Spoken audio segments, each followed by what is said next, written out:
Before we begin, I want to welcome you to our channel. For those who are new here, our mission is to share genuine Christian testimonies from around the world, spreading the powerful message of God's kingdom. We focus on stories about Jesus, the afterlife, near-death experiences, heaven, hell, and other Bible-related topics, bringing them to you in engaging story daily. We invite you to become a member of this family by subscribing to our channel. God bless you as you do. So today's experience was sent to us by a brother named Zayd Hassan from the United States. Zayd shared his experience as a former Imam, his healing from Jesus, message from Jesus to Muslim, in his near-death experience that changed his life and family forever. So watch to the end to fully grasp the full message and understand his experience. We will begin now. My name is Zayd Hassan, and I am an Imam, a man of faith, and a servant of Allah who has spent years of his life guiding people. My family and I welcomed this journey with hope, believing it to be part of Allah's plan, but I knew life was about to take a turn I could not have predicted for decades. For decades, my life revolved around the mosque and the teachings of the Quran from dawn to dusk. I had been a pillar in my community, offering wisdom, consolation, and support to those who sought me out. Moving to the United States was supposed to be an opportunity to bring the light of Islam to new shores. I prayed, gave advice, and gave sermons that reminded my congregation of Allah's justice and mercy. People would come to me with their problems, uncertainties, and anxieties, and I would reassure them that faith is strong.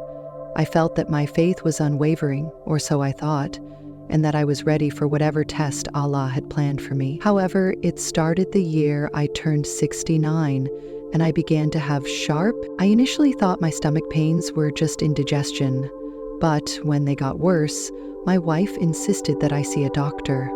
I was hesitant at first, but I finally gave in, assuming it would be a minor problem. After weeks of tests, scans, and consultations, the doctor informed me that I had stage 4 stomach cancer. The words felt like a death sentence, but deep down I knew that this was not an accident. Rather, it was a trial and a test from Allah, just as Prophet Ibrahim had been tested when he was told to sacrifice his son. I vowed to face this test with courage and faith. The treatment started almost immediately, and the chemotherapy was a torturous cycle of nausea, pain, and exhaustion. My body grew weaker with each session, but I refused to give up. Every moment of suffering turned into a chance for prayer, and as the medication dripped into my veins at night, I whispered supplications under my breath. At night, when I couldn't sleep, I would refer to the Quran, reciting verses that reminded me of the wisdom and mercy of Allah. O Allah, I would pray, if my time has come, let me meet you in peace. Despite my resolve, there were moments when doubt crept in. The pain was relentless, and there were days when I could barely lift my head from the pillow. I would stare at the ceiling, wondering why this was happening to me, but I reminded myself of the stories of the prophets, of their trials and tribulations, and how they never wavered in their trust in Allah. This was my path, and I was determined to walk to the end, no matter how difficult. One evening, after a particularly difficult chemotherapy session, I returned home feeling more drained than ever before. As I sat in my chair, a strange tightness began to build in my chest. At first, I thought it was just fatigue, but the sensation grew sharper and more unbearable. My breathing became shallow and panic set in. I tried to call out to my wife, but the words wouldn't come. The last thing I remember was collapsing to the floor as darkness enveloped me.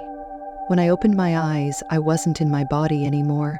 I should have been horrified, but instead I felt a peculiar tranquility as I looked down at the scene below, where my wife was screaming and had her hands clamped over her mouth in terror.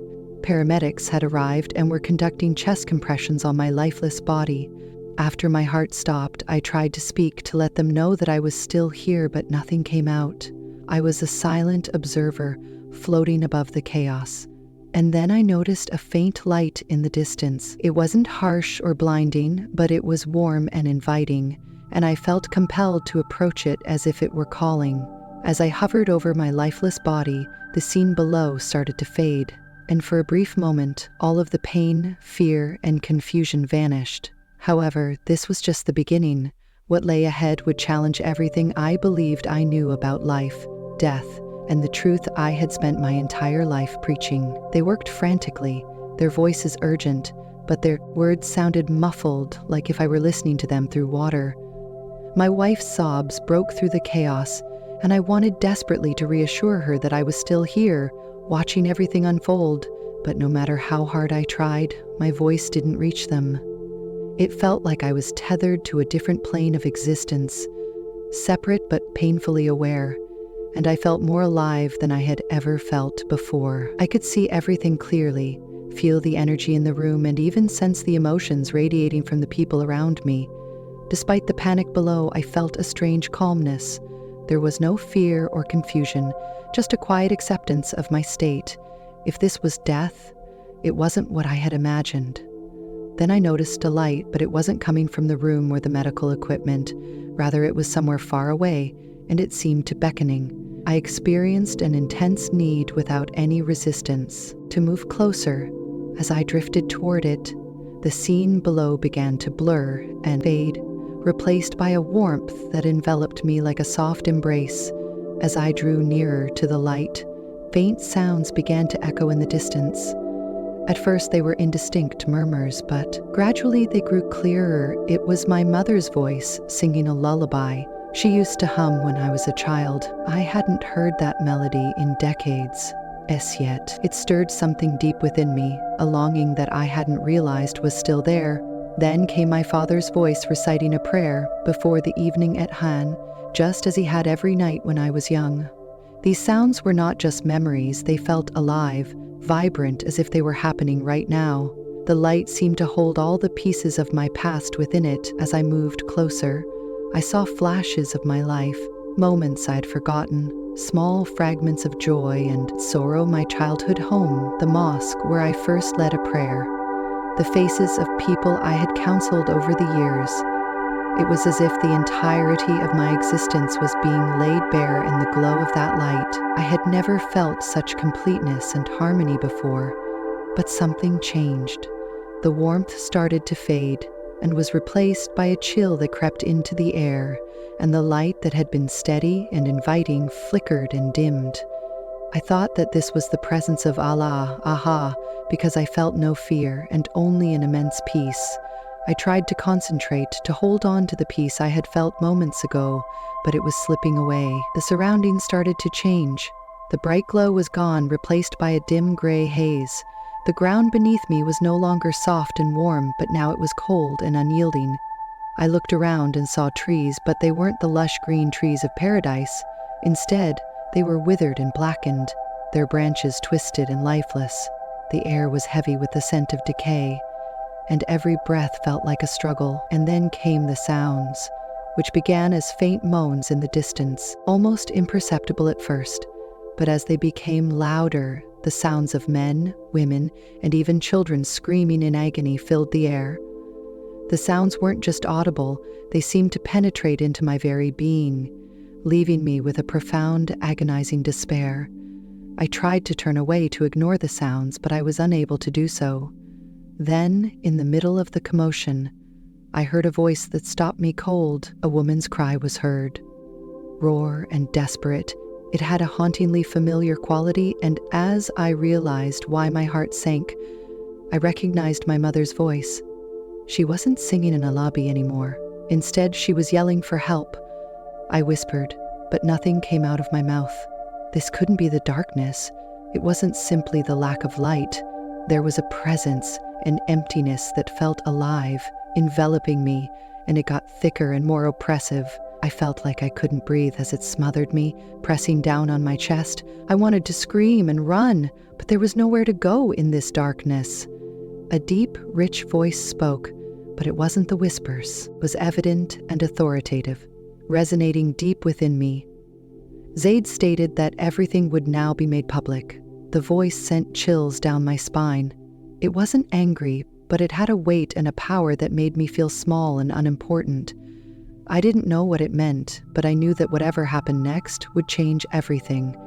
This was no longer a place of peace, but rather of reckoning, and I was at its center. The darkness thickened, engulfing everything in sight. There was no ground, no sky, just an endless, suffocating void that pressed against me from all sides. The cries of suffering were now deafening, echoing from all directions. They weren't just sounds, they carried a weight, an intolerable anguish that seeped into my very soul. The air was heavy with the smell of decay, and every breath felt like inhaling fire and ash. As I moved, or maybe was drawn, through this barren environment, figures started to appear in the darkness, despite my desire to close my eyes and filter out everything. Grotesquely twisted shapes in the midst of the chaos, I saw a throne that rose high above the desolation. Its surface was carved with intricate ancient patterns that seemed alive, writhing in the flickering shadows. It was both magnificent and terrifying, radiating an aura of immense power, but the sight of it filled me with dread. Their faces contorted in eternal agony, and they reached out their hands, clapping at the empty air as though begging for help. Their cries pierced my heart, and I felt their pain as if it were my own men, women, and children trapped in this place of endless and absolute suffering.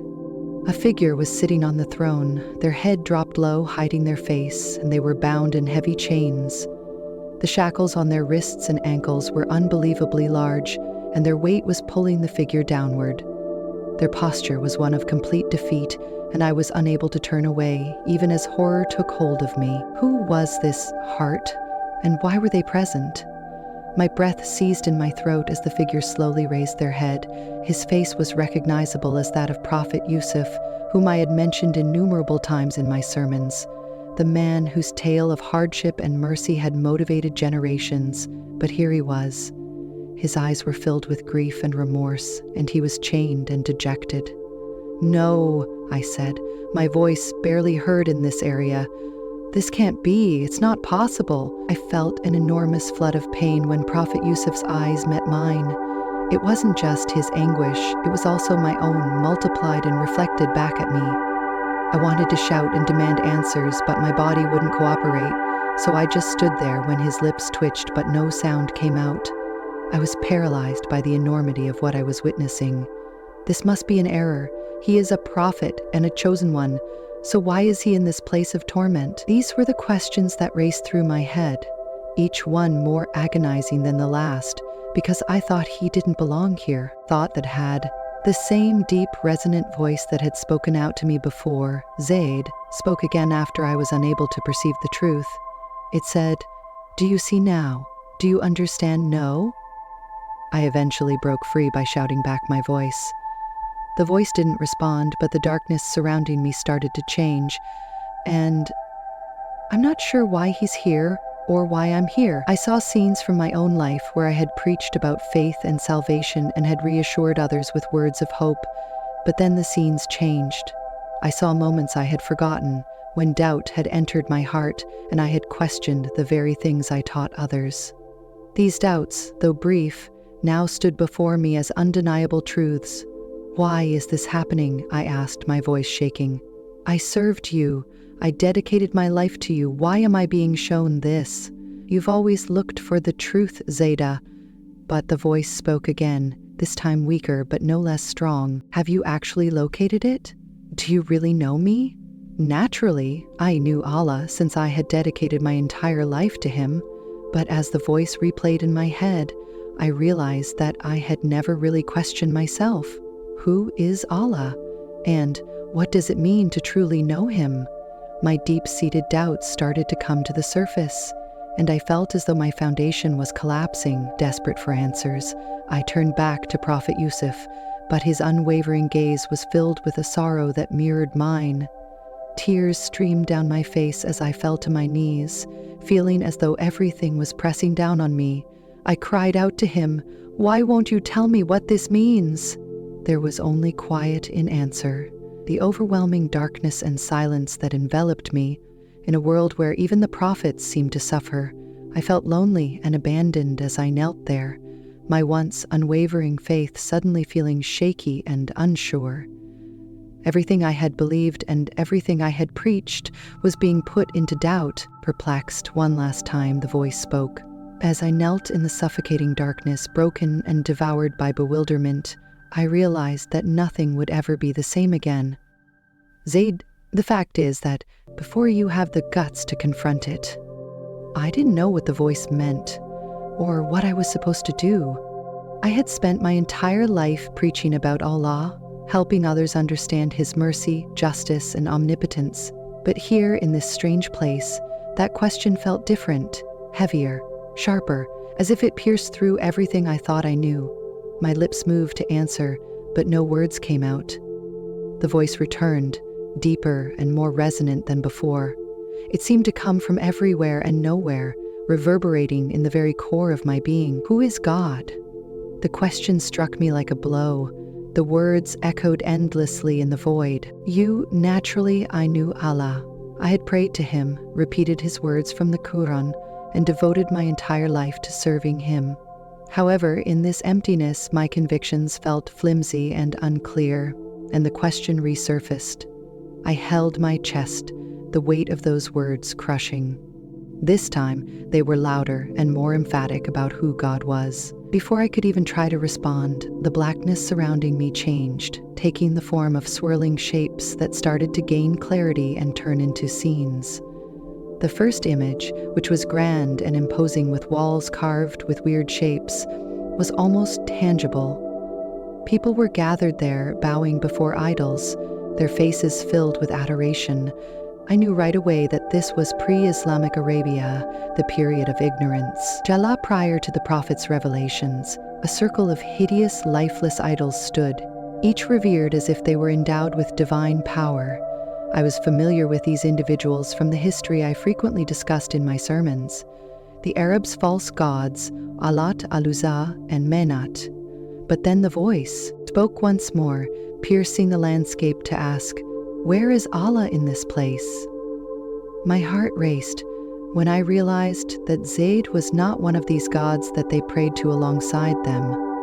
The Arabs had believed in Allah prior to the revelation of Islam, but He was regarded as the highest of their gods and was called upon in times of great need, but they continued to worship idols. This historical fact had always seemed far away to me, a remnant of ignorance that the Prophet's teachings had rectified, but in this vision, it felt uncomfortably close.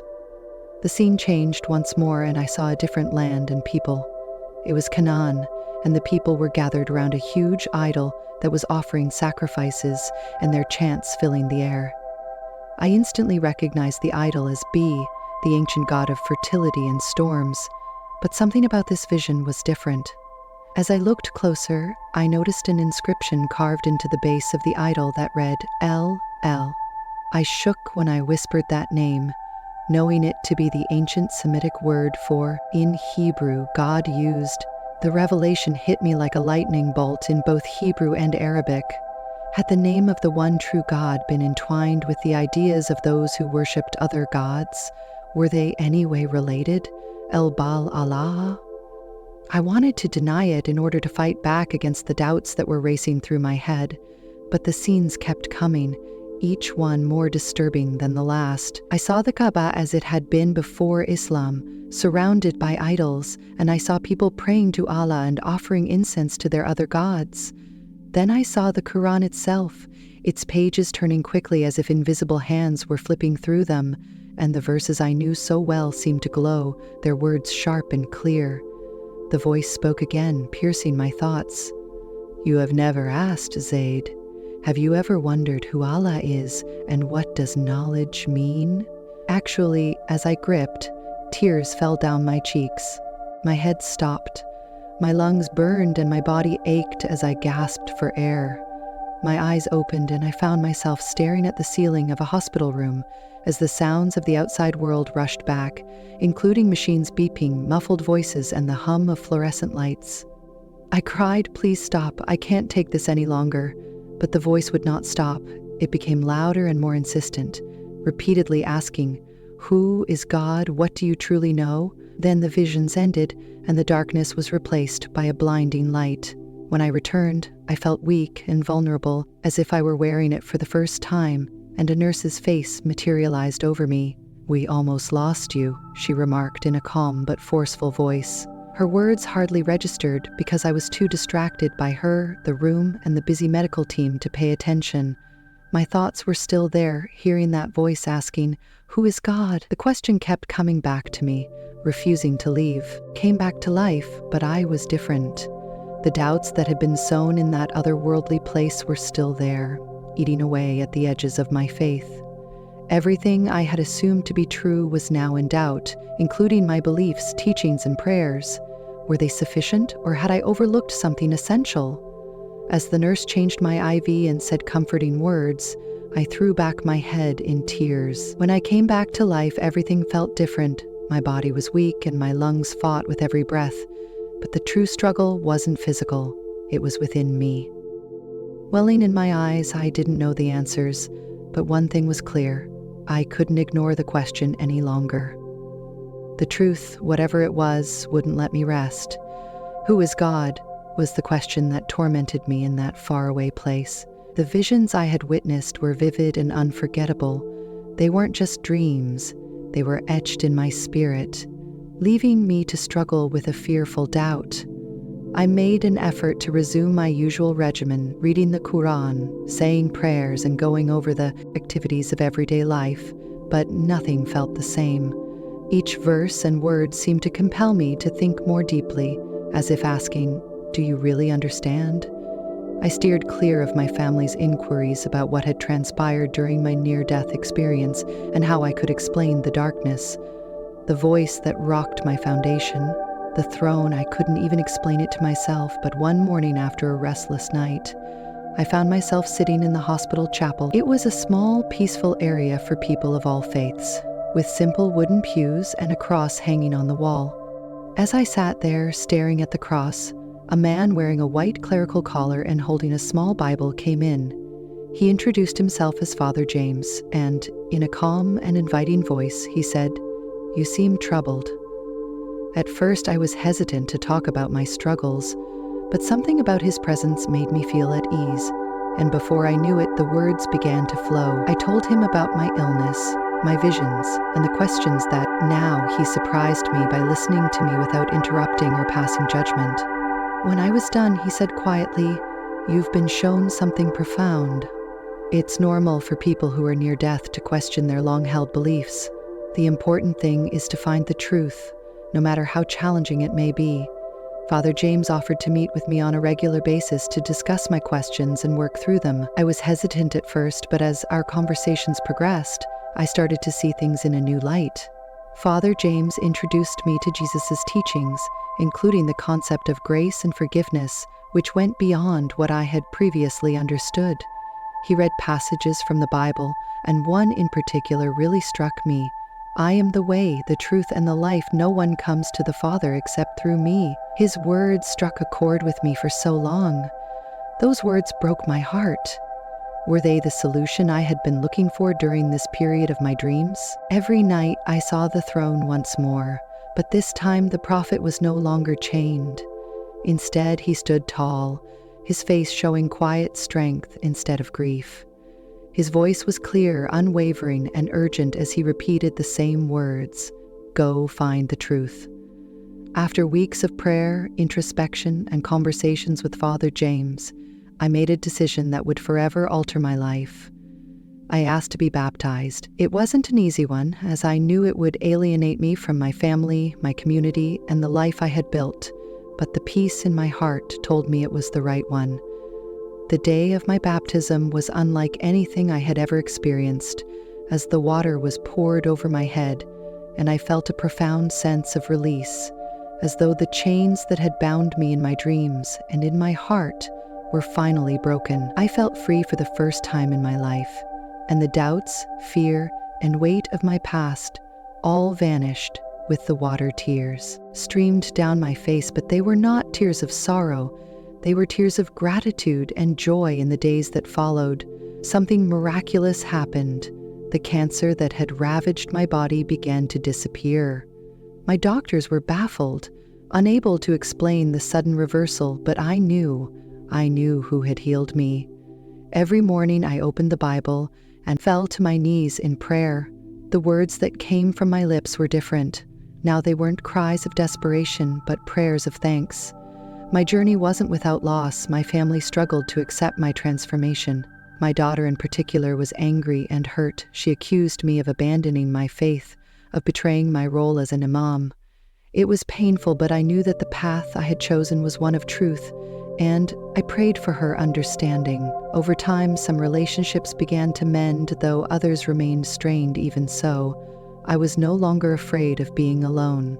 I had found something greater today. I share my story not to convince anyone, but to bear witness to the transformation that is possible when we have an open heart and seek the truth. I don't claim to know everything, but I know that the peace I now experience and the joy that permeates my days are unlike anything I have ever experienced. If you've read this far, thank you for listening to my story. If it has touched you in any way, please like, share, and subscribe to our channel for more amazing tales of faith and transformation. Check out our other videos for more inspirational journeys, and never forget that the truth is always worth seeking.